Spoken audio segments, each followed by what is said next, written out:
드디어 오늘이 찾아왔습니다. 예, 여러분, 천사의 컬렉션을 하면서 말이죠, 이날만을 기다려왔습니다. 왜냐? 가야 특집이거든요. 여기저기서 그냥 이 이름 석자를 외치리라 예상하고 있었습니다. 예, 자, 여러분, 가야 하면 떠오르는 그 사람 누굽니까? 누구라고요? 그렇죠. 가야는 수로왕 하나로 다 통하게 되어 있거든요. 자, 이분 태생부터 말이죠, 범상치가 않습니다. 아시다시피 말이죠, 신화부터가 어마어마합니다. 예, 알! 그것도 골드! 황금알에서 태어났어요. 제일 먼저 깨고 나온 사람이 바로 김수로 왕이라 이런 겁니다. 예, 알면 알수록 수로왕의 정체가 궁금한데 이게 기록이 많지 않아서 정말 답답하더라고요. 그 비밀을 풀 열쇠를 드디어 찾았습니다.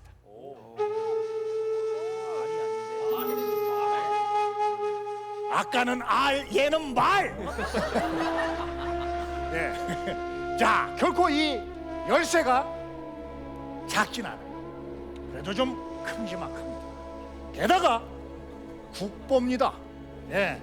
가야의 유일한 국보 275호 가야 기마 인물형 톡입니다.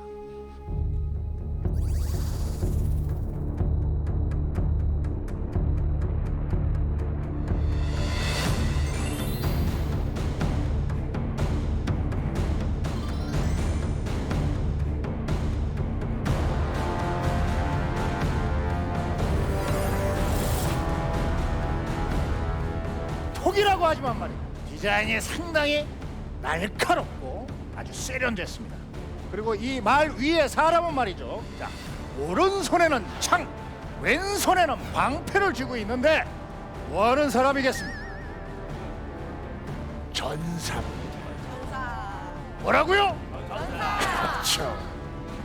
디테일이 상당해서 말이죠, 표정에서 전세 기분까지 딱 읽힙니다. 보세요, 눈매가 상당히 날카롭죠? 아주 심각하면서 뭔가 그 비장함이 느껴집니다. 그리고 잘 보면 말이죠, 머리부터 발끝까지 빈틈이 하나도 없어요. 한마디로 완전무장.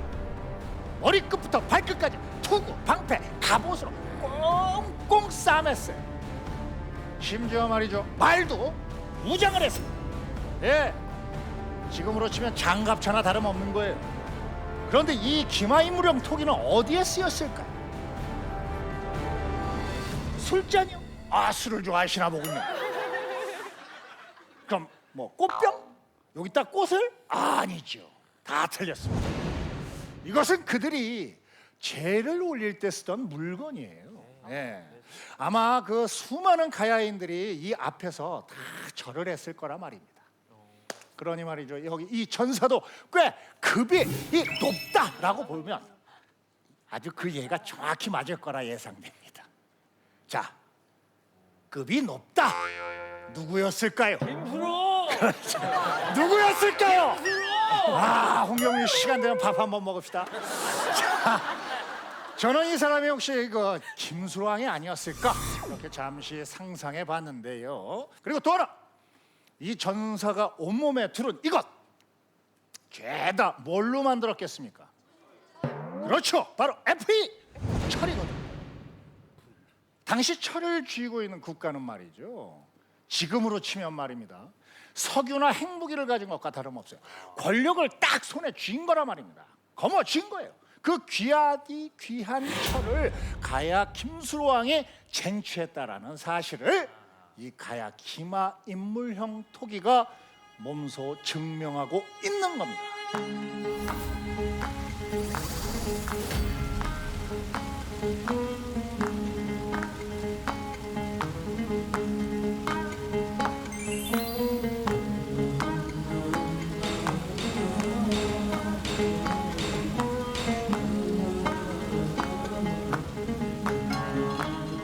철이 아무 땅이나 판다고 말이죠, 막 나올 수 있는 게 절대 아닙니다. 여러분, 자연이 허락한 광석, 신이 허락한 뿌리, 그리고 단련하고 또 단련한 인간의 고난이도 장인 정신의 기술이 있어야 돼요.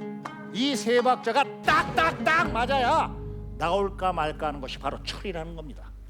자, 그런데 그 철을 우리의 수로 멋있는 수로 김수로 왕이 녹였다가 이어 붙였다가 또 녹였다 고쳤다가 뺐다가 떡 주무르듯이 하니까 가야인들 눈앞에 그가 마술을 부리는데 보였을 거라 이 얘기예요. 김수로는 그들에게 최초이자 최고의 강철 디자이너였을 테니까 말이죠. 거기에 농기구 생활도구까지 새로 만드니까 이게 얼마나 편했겠습니까, 여러분? 아마 신이라고 느꼈을지도 모를 일이에요. 그리고 그 기술력이 고스란히 담긴 이 최정예 부대, 철갑 기병까지 이렇게 등장한 겁니다.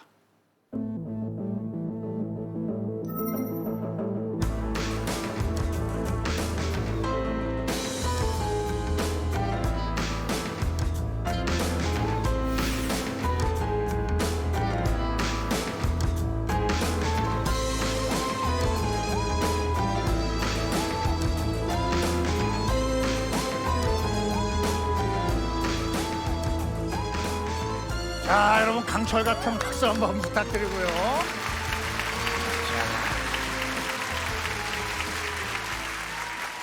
여기 보시면 말이죠. 투구, 갑옷, 창, 방패, 말, 안장까지 다 유물로 발견됐어요. 그런데 이 중에서도 특히 이거, 이 한반도에서 발견된 것 중에 90% 이상이 가야에서 발견됐다 이 얘기입니다. 자, 뭐냐? 바로 철갑옷입니다. 지금까지 70여 벌 정도가 발견됐는데 말이죠. 대부분이 메이드 인 가야예요. 예. 철갑옷을 이렇게 천천히 한번 뜯어봤습니다. 이게 그냥 철판 하나를 쓱 이게 오려 만든 게 아니더라고요. 조각조각 나뉘어져 있어요. 무려 27조각이 이어져 있습니다. 예. 그리고 이것들을 이으려고 사용된 못만 80개 이상이 됐어요. 게다가 전쟁에서 말이죠, 철갑옷을 입었을 때 가장 중요한 게 뭐겠습니까? 가볍고 단단해야 해요. 보통 기술이 필요한 게 아닙니다. 예? 그런데 이들은 또 해냅니다. 예. 비밀은 말이죠, 요 1mm 이 철갑옷 두께를 그 요만큼, 아주 요만큼 1mm로 만들어서 가볍지만 결코 약하지 않은 철갑옷을 만들어낸 거죠. 기가 막히지 않습니까? 그리고 그 철갑옷을 입고 이 나라를 지켜낸 거예요. 여러분 다시 한번 보십시오. 늠름하지 않습니까? 예? 결국 가야의 철갑옷을 두른 기마 인물형 토기는 말이에요, 가야에 사라진 500년 그리고 신비의 제왕 김수로 왕을 조각조각 몸소 증명하고 있던 겁니다.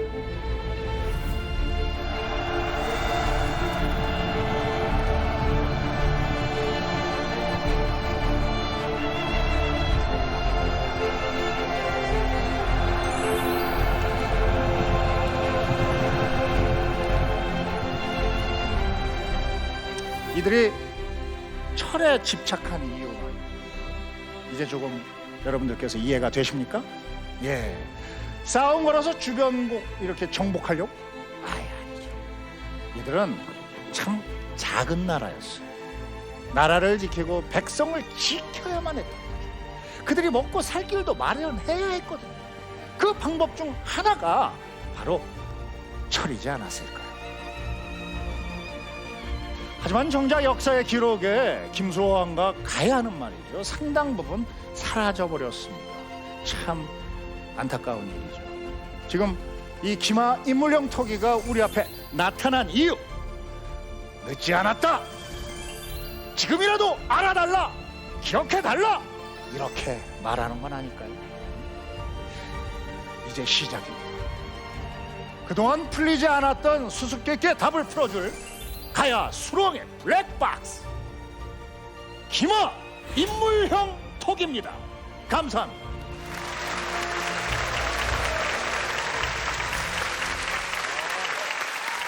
사실 많은 분들이 진짜 정말 너무 오랜 시간, 한 20여 년을 궁금해했을 것 같은데 네. 진짜 혹시 김수로 왕 후손은 아니십니까? 아, 그 김수로 왕은 김해 김씨고요. 전 광산 김씨고요. 예, 저의 본명은 김상중이에요. 근데 이제 목사님이 제 이름을 지어 주실 때 가야 김수로왕의 영향을 이렇게 좀 받고 같이 이렇게 풍채나 뭐 이런 게 전사적 느낌이 좀 비슷하다 그래가지고 예명을 김수로로 이렇게 진 겁니다. 아니 또 어감이 또 철 얘기하니까 김해보다는 또 광산이 어울리네. 그게 다 연결이 돼 있어요. 예. 광산 김씨가 더 어울리네요. 저 토기를 보면서 제가 좀 느낀 게 있는데 네. 제가 좀 준비를 해왔습니다. 네.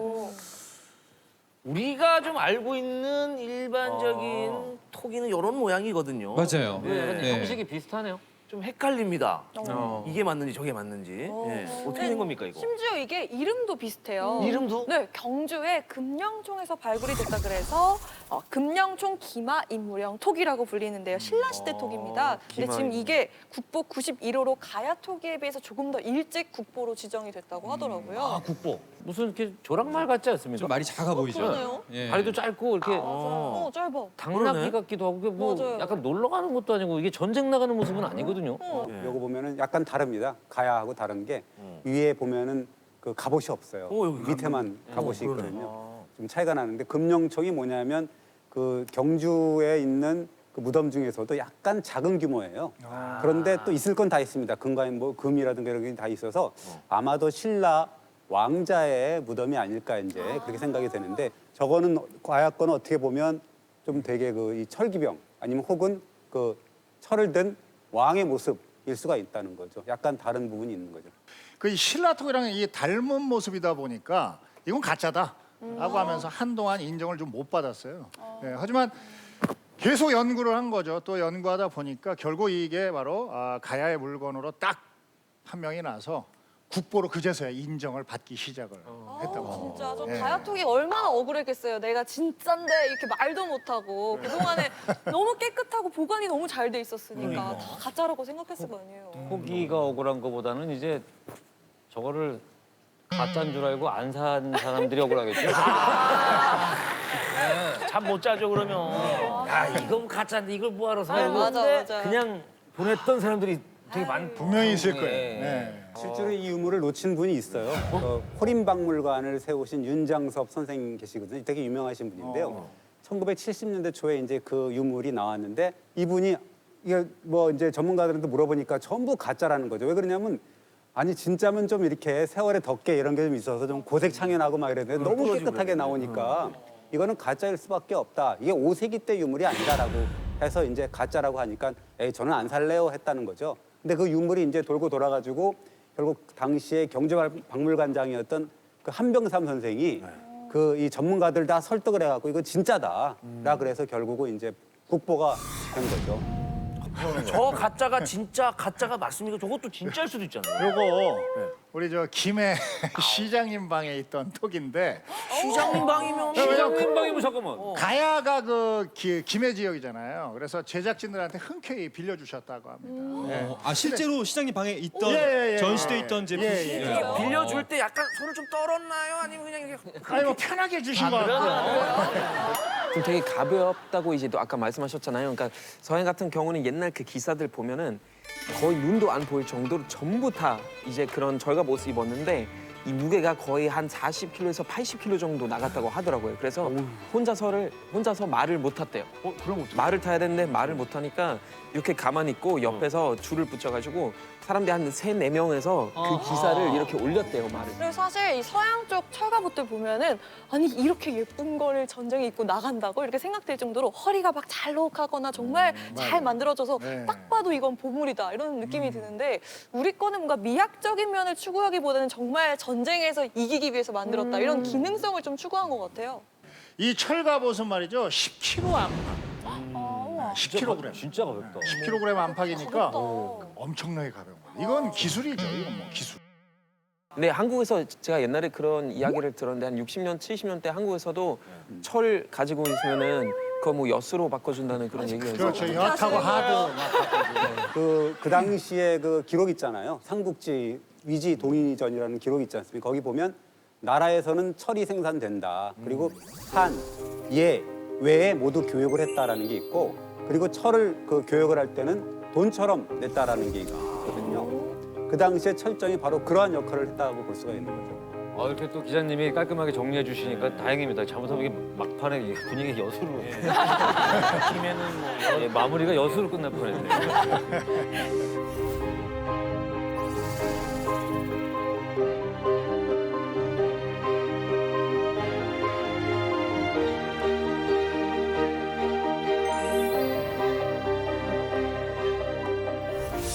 단재 신채호 선생은 이렇게 말했습니다. 한 국가의 역사는 그 민족의 번영과 멸망을 담고 있다. 민족을 버리면 역사가 없고 그 역사를 버리면 국가라는 것도 대단하지 않게 되니 역사가의 책임이 얼마나 중요한가. 제가 역사가는 아니지만 그래도 지금 우리가 가야와 수로왕을 기억하고 다시 제자리로 돌려놓는 방법 보이시죠? 우리의 손에 달렸습니다. 가야, 기마, 인물형 톡입니다. 감사합니다.